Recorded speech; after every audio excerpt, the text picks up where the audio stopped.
जो मेरे देवालय में, मेरे शिवालय में बैठा हुआ है और मेरे मंत्र का जाप जो कर रहा है, वो कभी भी अकाल मृत्यु नहीं मर सकता। महामृत्युंजय मंत्र का जप करने के कारण, भगवान शिव की उपासना करने के कारण वो मार्कंडेय ऋषि चिरंजीवी हो गया और वो मार्कंडेय ऋषि अमर हो गए।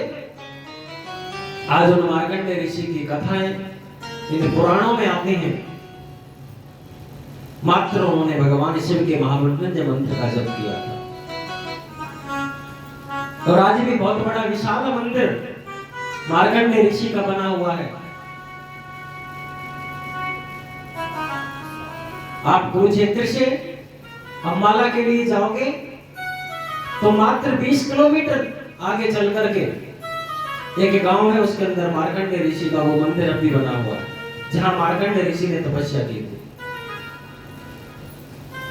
और कल रात ही भगवान शिव ने का ऐसा भगवान का संयोग था कि उसी गांव से एक ब्राह्मण हमारे पास कल रात्रि 11 बजे विराजमान थे और वहां की बहुत बड़ी महिमा का वर्णन वो कर रहे थे। उन्होंने बताया कि महाराज जी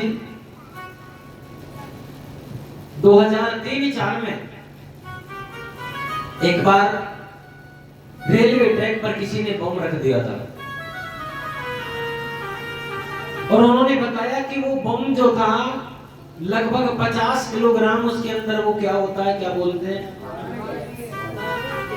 बारूद, RDX। हाँ जी, हाँ जी, RDX था।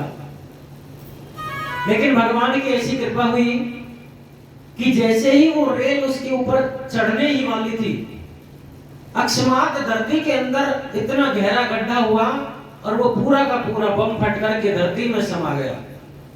पूरे ट्रैक को खरोंच तक नहीं आई। अगर वहां कुछ हादसा होता तो हजारों लोगों की जान चली जाती। इतनी वहां पर मार्कंडेय ऋषि की तपस्या की तपोभूमि का प्रभाव है। और बताते हैं कि एक बार किसी व्यक्ति ने अज्ञानवश मार्कंडेय ऋषि के तपस्थली पर जाकर के शौच आदि कर दिया था और उस गांव के अंदर बाढ़ आई। उन्होंने बताया कि महाराज जी जब बाढ़ आई तो व्यक्ति अपने आप को बचाने के लिए गांव वालों के साथ दूसरी मंजिल तक सबसे ऊपर जाकर के बैठ गया था। लेकिन वो बाढ़ का पानी सबको डुबोता हुआ उस व्यक्ति तक पहुंचा और उस व्यक्ति की मृत्यु हो गई। वापस पानी नीचे आ गया। गांव का एक बच्चा भी नहीं मरा, सिर्फ और सिर्फ वो आदमी मरा जिसने मार्कंडेय ऋषि की तपोस्थली पर एक कर्म किया। मार्कंडेय ऋषि भगवान शिव के परम भक्त रहे और अमर ऋषियों में इनका नाम हुआ। भगवान शिव का ये महामृत्युंजय मंत्र अनेक प्रकार की अकाल मृत्यु से, अनेक प्रकार की दुर्घटना से हमको बचाता है। पल पल, पग पग पर जीवन में हमारा साथ देता है। इसलिए हमको प्रतिदिन इस महामृत्युंजय मंत्र का जप करना चाहिए। हम जप करते हैं, कब करते हैं पता है? जब कोई परिवार का सदस्य वेंटिलेटर पर पड़ा हो, जब वो आखिरी सांसें गिन रहा हो, तब ब्राह्मणों को बुलाएंगे, हाथ जोड़ेंगे, पैर पूजेंगे कि हे ब्राह्मण देवता महामृत्युंजय मंत्र का जप कीजिए, 1.25 लाख जप करो। या तो इसके प्राण बचने चाहिए या तुरंत इसकी मुक्ति हो जानी चाहिए। बहुत दुखी है। अगर वो महामृत्युंजय मंत्र तुमने प्रतिदिन जप किया होता, अगर रोज तुमने एक बार भगवान शिव के सामने बैठ करके खड़े होकर के महामृत्युंजय मंत्र का उच्चारण किया होता, तो आज वो व्यक्ति वेंटिलेटर पर नहीं, वो व्यक्ति भगवान शिव के धाम में होता। वो वेंटिलेटर पर आया क्यों? क्योंकि तुमने महामृत्युंजय मंत्र का जप नहीं किया। इसीलिए ज्यादा से ज्यादा अपने जीवन में भगवान शिव के इस मंत्र का जप करना चाहिए। आप भी करें और अपने बच्चों को भी बताएं।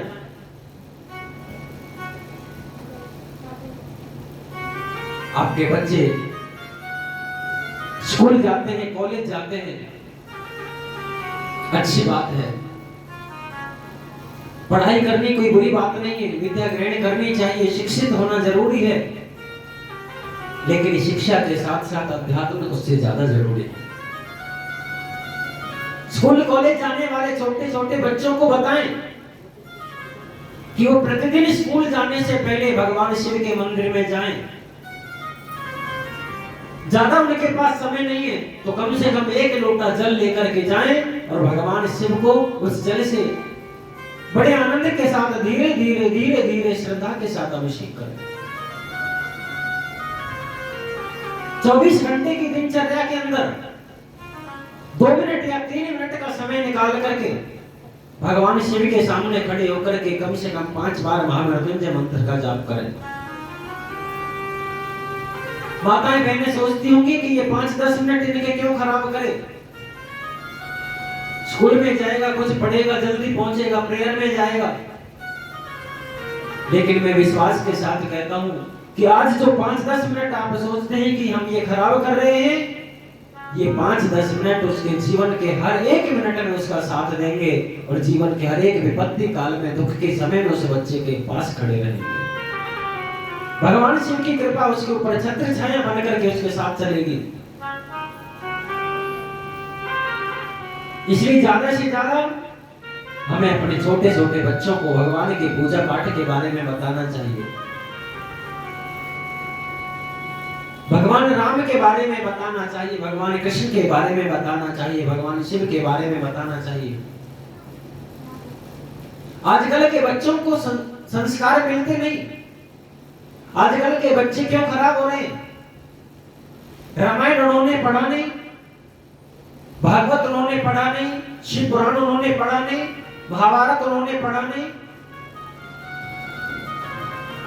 जब हम अपने बच्चों को रामायण पढ़ाएंगे, रामचरितमानस पढ़ाएंगे, तभी तो उनको पता चलेगा कि एक मनुष्य जीवन में किस प्रकार से धर्म निभाया जाता है, किस प्रकार भगवान श्री राम की तरह माता पिता की सेवा की जाती है, किस प्रकार एक लक्ष्मण की तरह छोटा भाई अपने बड़े भाई का आदर सम्मान करता है, किस प्रकार माता जानकी की तरह सास ससुर की और पति की सेवा की जाती है। लेकिन हम अपने बच्चों को संस्कार देने वाली इन चीजों से बहुत दूर रखते हैं। ये हमारा बहुत बड़ा दुर्भाग्य है। और अगर आज हम नहीं सुधरे, आज हमने इनके जीवन की इस बात पर ध्यान नहीं दिया, आज हमने अपने बच्चों को भगवान की पूजा पाठ से, अध्यात्म से, सनातन धर्म से दूर रखा, तो एक दिन वो समय आएगा कि हम अपनी आंखों से खून के आंसू रोएंगे, जब सब कुछ नष्ट हो चुका होगा और तुम्हारी आने वाली पीढ़ी माथे में हाथ मार करके ये कहेगी कि हमारी जो पीढ़ी खत्म हो चुकी है वो जिंदा नहीं थी, वो मरी हुई थी। उन्होंने हमें कोई संस्कार नहीं दिया, उन्होंने हमें सनातन धर्म के बारे में नहीं बताया, उन्होंने हमें भगवान राम कृष्ण के बारे में नहीं बताया। क्योंकि आज अगर ये अध्यात्म की जड़ मजबूत हो जाती है, आज ये सनातन की जड़ मजबूत हो जाती है, आज ये संस्कारों की नींव अगर तुम्हारे बच्चों की मजबूत हो गई, तो आने वाले समय में अध्यात्म दुनिया की सभी शक्तियों के साथ अकेले लड़ने का दम तुम्हारे बच्चों के पास अध्यात्म वो रखता है। सनातन धर्म और अध्यात्म से तुम्हारे बच्चे हर एक परिस्थिति में लड़ने के लिए तैयार हैं। अध्यात्म वो शक्ति है। माता पिता की बात मानी और माता पिता के वचनों पर विश्वास किया तो मार्कंडेय ऋषि अमर हो गए। आजकल के बच्चों को भी माता पिता की बात माननी चाहिए। कोई भी माता पिता नहीं चाहेगा कि मेरा बेटा बेटी दुखी हो, मेरा बेटा बेटी का बुरा हो, कोई माता पिता ये नहीं चाहेगा। अगर माता पिता से तुम जान भी मांगोगे तो माता पिता तुम्हें जान देने के लिए भी तैयार रहते हैं। लेकिन सोचिए कि हम उन माता पिता को क्या देते हैं। एक बाप को अपनी संतान से चाहिए क्या? एक बाप अपनी संतान से कुछ नहीं मांगता, एक बाप अपनी बेटी से कुछ नहीं मांगता। मांगता है तो सिर्फ एक चीज, वो बाप कहता है कि बेटा कोई भी ऐसा कर्म मत करना कि जिस कर्म की वजह से मेरी गर्दन समाज में नीची हो जाए, मुझे आंख झुका करके चलना पड़े। बस इतना मांगता एक बार।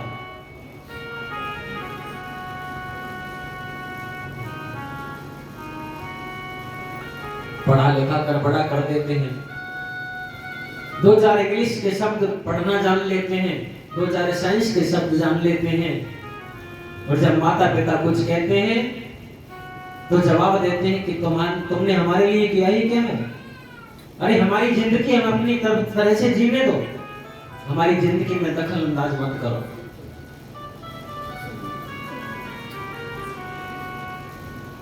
ऐसा नहीं करना चाहिए। इसलिए मैं सभी माता बहनों से, जितने भक्त यहाँ बैठे हैं, ज्यादा से ज्यादा ये आग्रह करूंगा कि आज प्रथम दिवस की कथा चल रही है, अभी 8 दिन की कथा बाकी है। ज्यादा से ज्यादा अपने बच्चों को कथा में लेकर के आए। आप अपने बच्चों को कथा में लेकर के आए और श्रद्धा के साथ आप 7 दिन 8 दिन जो बच्चे हैं भगवान की कथा को श्रवण करें। व्यासपीठ की ओर से मैं तुमसे वादा करता हूं कि तुम्हें भगवान के धाम जाने से कोई नहीं रोक सकता है। तुम्हें कभी यमपुरी के दर्शन नहीं करने पड़ेंगे, तुम्हारा कल्याण निश्चित है।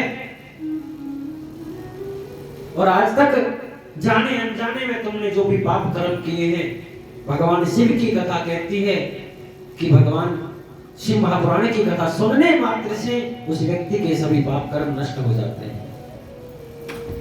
लेकिन आगे की जिंदगी में तुम याद रखना, आगे कोई पाप कर्म मत करना, तुम्हारा कल्याण करने से तुम्हें कोई नहीं रोक सकता।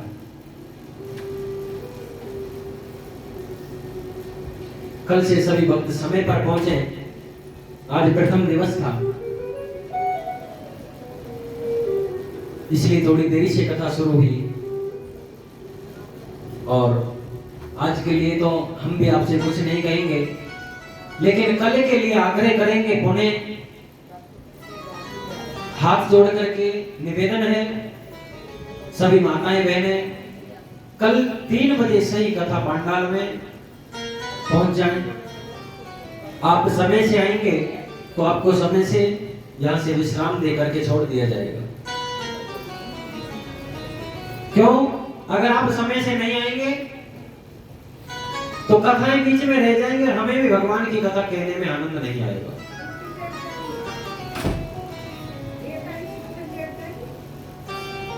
इसलिए कल से सभी समय से आए और ज्यादा से ज्यादा अपने छोटे बच्चों को, अपनी जवान बच्चों को ज्यादा से ज्यादा कथा में लेकर के आए। जो बच्चे कहते हैं कि हम भगवान को नहीं मानते, I don't believe in God, I don't believe in religion, उन बच्चों को कथा में लेकर के आए। अगर 8 दिन की कथा के बाद उन बच्चों के अंदर बदलाव नहीं आया तो हम यहां से वादा करते हैं कि हम कथा करना छोड़ देंगे। ऐसे नास्तिक बच्चे जिनके घर में हैं, उन बच्चों के मन में जो भी प्रश्न है वो प्रश्न खड़ा होकर के हमसे करेगा और हम उसका ऐसा उत्तर देंगे कि उस बच्चे के मन में, उस बच्चे के तन में, उस बच्चे के दिमाग में भगवान की भक्ति विराजमान हो जाएगी। इसलिए ज्यादा से ज्यादा संख्या में भक्त बच्चों को लेकर के आए। आइए, बड़ा सुंदर एक भजन, उसके बाद कथा को विश्राम देंगे, प्रथम दिवस की कथा को।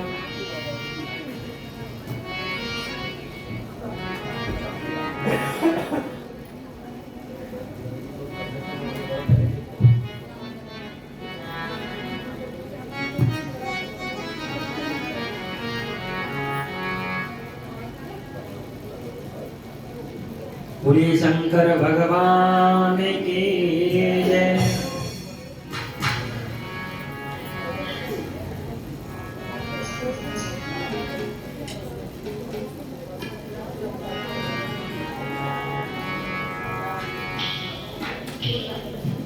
तन में भी श्याम जी, मन में भी श्याम जी, तन में भी श्याम जी, मन में भी श्याम जी, तन में भी श्याम जी, मन में भी श्याम जी, तन में भी श्याम जी,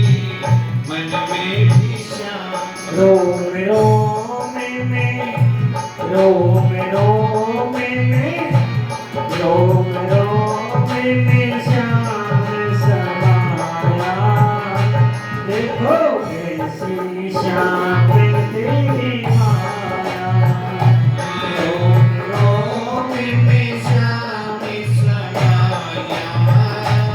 देखो कैसी श्याम तेरी माया, रोम रोम में श्याम समाया, देखो कैसी श्याम तेरी माया।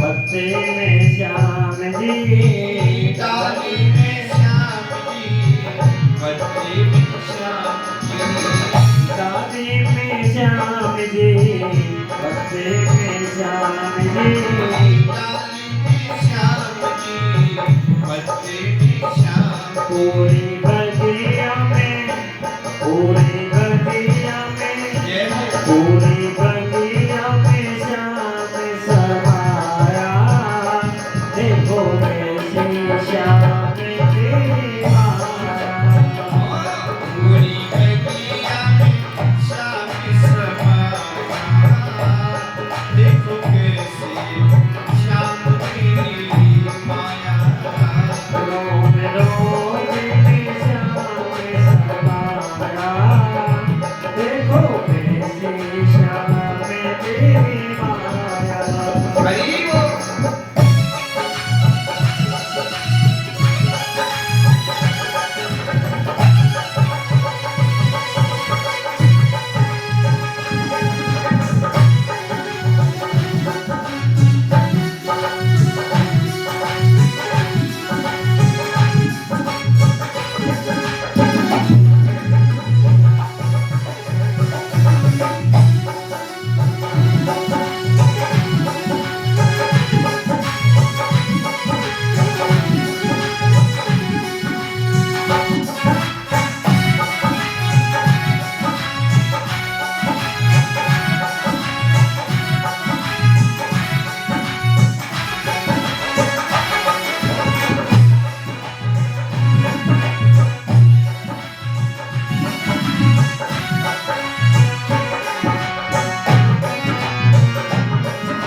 मंदिर में श्याम जी, तीर्थों में श्याम जी, मंदिर में श्याम जी, तीर्थों में श्याम जी, मंदिर में श्याम जी, तीर्थ में श्याम जी, मंदिर में श्याम जी, तीर्थ में श्याम जी, सारी नदियाँ में, सारी नदियाँ में, सारी नदियाँ में श्याम समाया, देखो कैसी श्याम तेरी माया,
कीर्तन में श्याम जी सत्संग में श्याम जी कीर्तन में श्याम जी सत्संग में श्याम जी कीर्तन में श्याम जी सत्संग में श्याम जी कीर्तन में श्याम सारे भक्तों में जय हो सारे भक्तों में हरि बोल सारे भक्तों में श्याम समाया देखो कैसी श्याम तेरी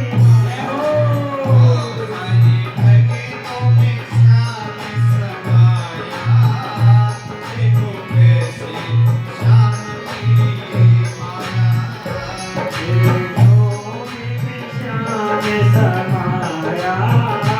देखो कैसी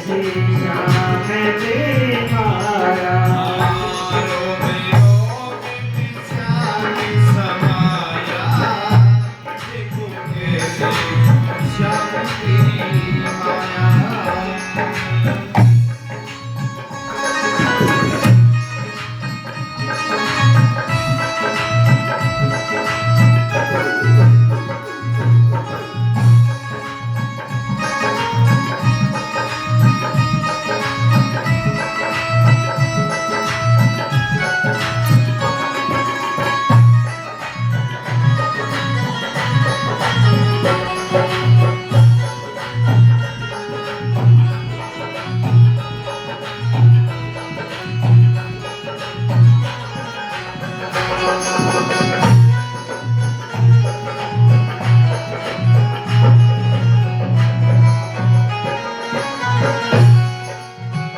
मुझ में भी श्याम जी मुझ में भी श्याम जी मुझ में भी श्याम जी मुझ में भी श्याम जी